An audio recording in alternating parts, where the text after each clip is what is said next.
parle nue propriété aujourd'hui avec notre invité d'Agarim. Bonjour Dov. Bonjour Laura. Alors, vous êtes très connu chez Agarim, vous êtes des experts de la nue propriété, des membrements de propriété, etc. Mais on va vraiment repositionner avec vous Agarim. Avec plaisir. Agarim a été fondé en 2018 par deux spécialistes de la nue propriété, ouais. Géraldine Chêne et Naïma Khelaf. Et depuis le début, le positionnement d'Agarim est très clair. On intervient exclusivement sur de beaux immeubles existants, en cœur de ville, des zones tendues. Ce sont les villes qui souffrent d'un déficit de logement à destination des populations actives. Donc je disais sur de beaux immeubles existants, ça peut être des immeubles haussmanniens ou plus récents, mais toujours de belles factures, libres ou occupées.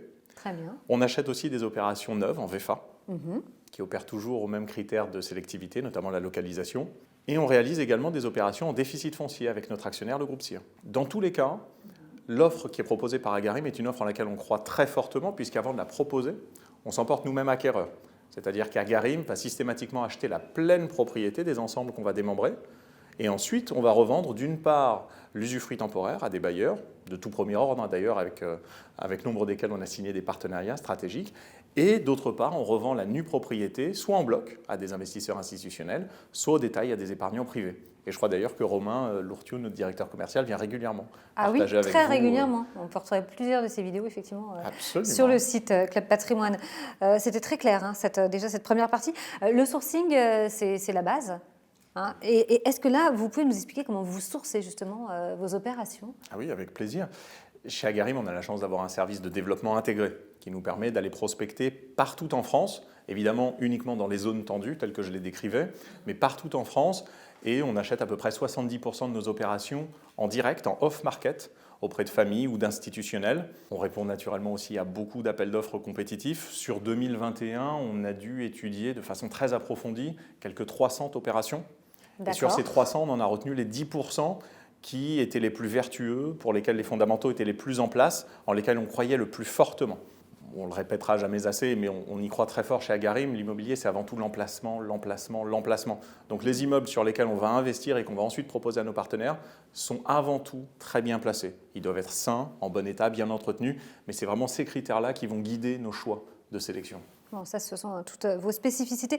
Est-ce que vous pourriez nous partager avec nous quelques chiffres?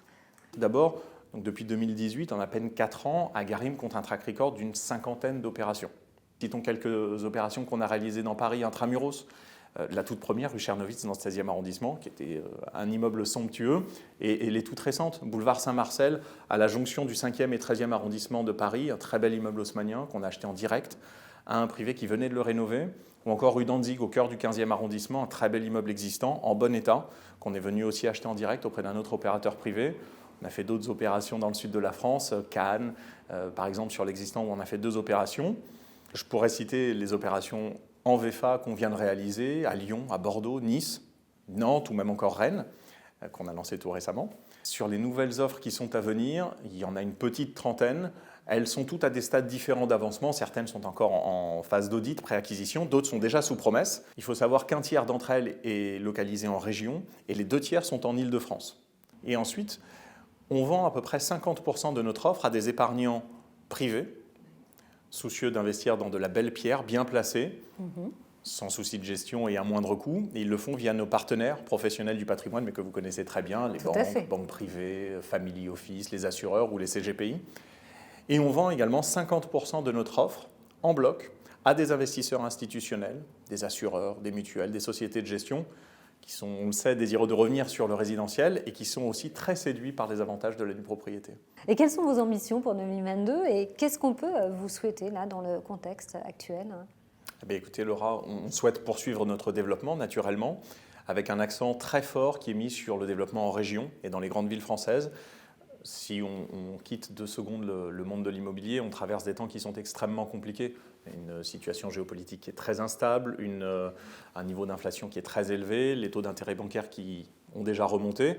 Et puis on a à côté de ça le coût des matières premières qui est à un niveau très très élevé aussi. Donc bien sûr, on va continuer d'acheter des VFA, mais on va aussi mettre les bouchées doubles pour dénicher de nouvelles pépites en région. J'ai d'ailleurs bon espoir qu'on puisse venir dans quelques semaines partager avec vous quelques bonnes nouvelles, notamment l'acquisition de beaux immeubles existants dans Paris, et j'en pense à un dans le 12e arrondissement. Vous reviendrez sur le plateau nous en parler. Merci beaucoup d'avoir été avec nous, Dov. Merci Laura, c'était un plaisir.